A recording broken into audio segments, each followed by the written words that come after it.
Hi student, how are you? I hope all of you are fine. Okay, so today we are gonna start SST chapter for class 4, chapter number 8, and name of the chapter is Soil and Agriculture. So let's start. The upper crust of the earth is covered with soft soil. जो upper portion होता है और earth का, तो वो soft soil, sand particles and decayed vegetation, इन्हीं सब चीज़ों से कवर्ड हुआ रहता है. डिकेड वेजिटेशन मतलब जो सड़ा हुआ पत्ता, जो पेड़ का जो और भी ज़्यादा जो पार्ट्स होता है, बाकी सब पार्ट्स, ये सब कहा गया है, इसी से कवर्ड रहता है upper portion. It also contains nutrients, essentials and germination and growth of plants. यहाँ पे nutrients, essential, germination and growth of plant भी होता है. Plants crops also grow on the upper crust of the earth. Crops कहाँ पे grow होता है? Upper crust of the earth. इसी upper crust of the earth को हम सॉइल बोलते हैं. इसी को सॉइल या फिर मिट्टी कहा जाता है. There are many types of soil in the earth. बहुत सारे टाइप्स का सॉइल है यहाँ पे. बहुत so many kinds of soils are there. So we have to know how many kinds of soils are there, and we have to know the explanation about this different kind of soil. Okay, so there as follows. Now number one is alluvial soil.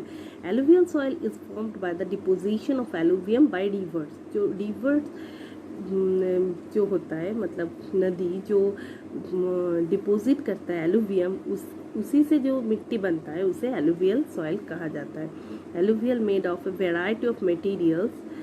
वहाँ पे बहुत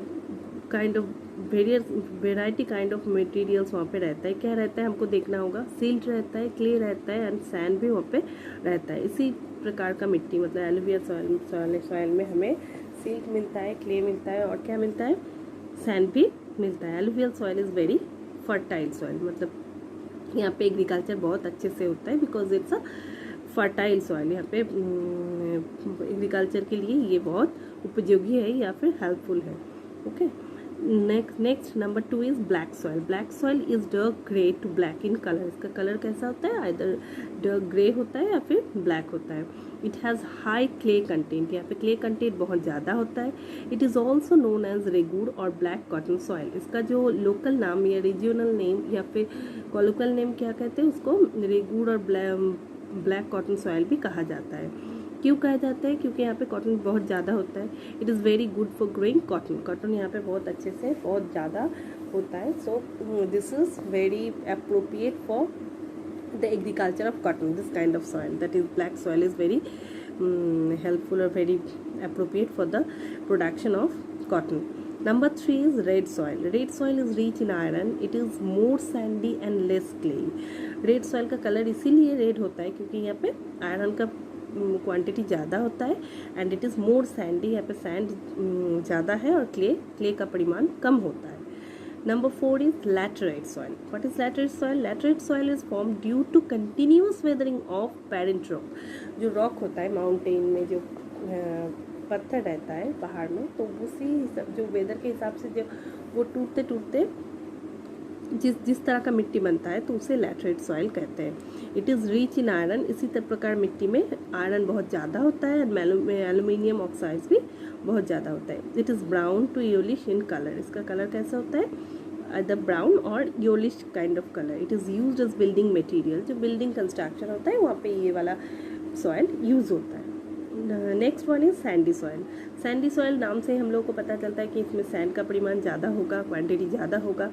Sandy soil is 90% sand and 5% clay. Clay का परिमाण बहुत ही कम है, मतलब लगभग 5%, and 90% मतलब उसके ज़्यादा से ज़्यादा उसमें सैंड रहता है या फिर बालू रहता है. It is a porous and coarse soil. It is poor in humus and nitrogen. So यहाँ पे ह्यूमस और नाइट्रोजन का परिमाण बहुत ही कम है, तो ये ज़्यादा फर्टाइल नहीं है. It is not so fertile. It is found in the arid and semi arid region. कहाँ पे हमें मिलता है? Arid and semi arid region में हमको सैंडी सॉइल मिलता है. Mountain soil is found in the mountain. Next one is mountain soil. नाम से ही पता चल रहा है कि माउंटेन सॉइल. माउंटेन सॉइल मतलब जो माउंटेन में मिलेगा उसी को माउंटेन सॉइल कहलाएगा. माउंटेन सॉइल हमको नाम से ही पता चल रहा है कि ये माउंटेन मतलब पहाड़ जहाँ पे होता है वहीं पे मिलता है। माउंटेन एंड हिल स्लोप्स, इसी एरिया में माउंटेन सॉइल मिलता है। It is formed by the deposition of organic matter from the forest. ये कैसे फॉर्म होता है? जो डिपोजिशन होता है ऑर्गेनिक मैटर, ये कहाँ से ये ऑर्गेनिक मैटर आता है? फॉरेस्ट से। फॉरेस्ट का जो पार्ट होता है, आइदर एनिमल्स आइदर वो ट्रीज, जो कुछ भी होता है उसका जो ऑर्गेनिक पार्ट होता है, उसी हिसाब से उसी के डिपोजिशन से ये वाला मिट्टी बनता है। It is rich in humus, इसमें ह्यूमस बहुत ज़्यादा होता है, इसमें ह्यूमस बहुत ज़्यादा होता है। So its colour is reddish brown. So this kind of mountainous soil का कलर कैसा होता है? रेडिश ब्राउन टाइप का होता है। Tea, coffee, spices etcetera are grown in such soil. इसमें जो इसी प्रकार का मिट्टी में चाय, कॉफ़ी या स्पाइसेस जो होता है, मसाला, वो सारी चीज़ें यहाँ पे अच्छे से उगता है, अच्छे से मतलब यहाँ पे प्रोडक्शन एग्रीकल्चर ज़्यादा होता है इसी सब चीज़ों का। Okay, thank you for today, इतना ही। Hi student, how are you? I hope all of you are fine. Okay, so today we are gonna start SST chapter for class 4, chapter number 8, and name of the chapter is soil and agriculture. So let's start. The upper crust of the earth is covered with soft soil. जो upper portion होता है और अर्थ का, तो वो soft soil, sand particles and decayed vegetation, इन्हीं सब चीज़ों से कवर्ड हुआ रहता है।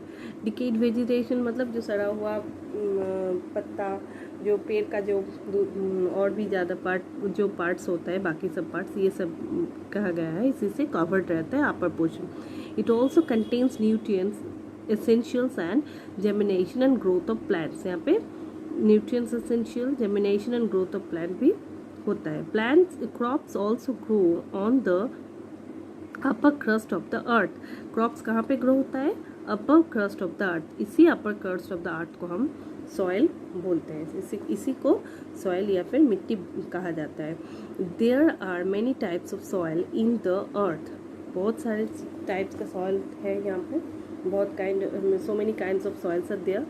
So we have to know how many kinds of soils are there, and we have to know the explanation about this different kind of soil. Okay, so there as follows. Now number 1 is alluvial soil. Alluvial soil is formed by the deposition of alluvium by rivers. जो rivers जो होता है, मतलब नदी जो deposit करता है alluvium, उसी से जो मिट्टी बनता है उसे एलुवियल सॉइल कहा जाता है। Alluvial made of a variety of materials, वहाँ पे बहुत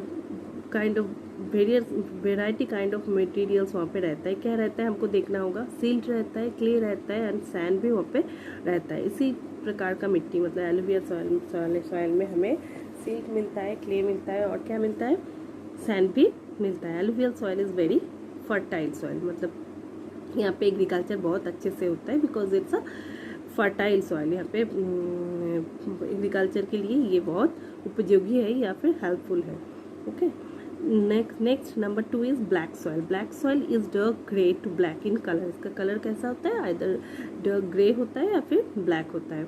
it has high clay content. यहाँ पे क्ले कंटेंट बहुत ज़्यादा होता है. It is also known as regur or black cotton soil. इसका जो लोकल नाम या रीजनल नेम या फिर कॉलोकल नेम क्या कहते हैं उसको? रेगूर और ब्लैक कॉटन सॉइल भी कहा जाता है. क्यों कहा जाता है? क्योंकि यहाँ पे कॉटन बहुत ज़्यादा होता है. It is very good for growing cotton. Cotton यहाँ पे बहुत अच्छे से बहुत ज़्यादा होता है. So this is very appropriate for the agriculture of cotton. This kind of soil, that is black soil, is very helpful or very appropriate for the production of cotton. Number 3 is red soil. Red soil is rich in iron. It is more sandy and less clay. Red soil का colour इसीलिए red होता है क्योंकि यहाँ पे iron का quantity ज़्यादा होता है and it is more Sandy. यहाँ पे सैंड ज़्यादा है और क्ले का परिमाण कम होता है. Number 4 is laterite soil. What is laterite soil? Laterite soil is formed due to continuous weathering of parent rock. जो रॉक होता है माउंटेन में, जो पत्थर रहता है पहाड़ में, तो उसी जो वेदर के हिसाब से जो वो टूटते टूटते जिस तरह का मिट्टी बनता है तो उसे लैटराइट सॉइल कहते हैं। It is rich in iron, इसी प्रकार मिट्टी में आयरन बहुत ज़्यादा होता है, एल्यूमिनियम ऑक्साइड्स भी बहुत ज़्यादा होता है। It is brown to yellowish in colour, इसका कलर कैसा होता है, the brown or yellowish kind of colour. It is used as building material, जो बिल्डिंग कंस्ट्रक्शन होता है वहाँ पे ये वाला सॉइल यूज़ होता है। Next one is Sandy soil.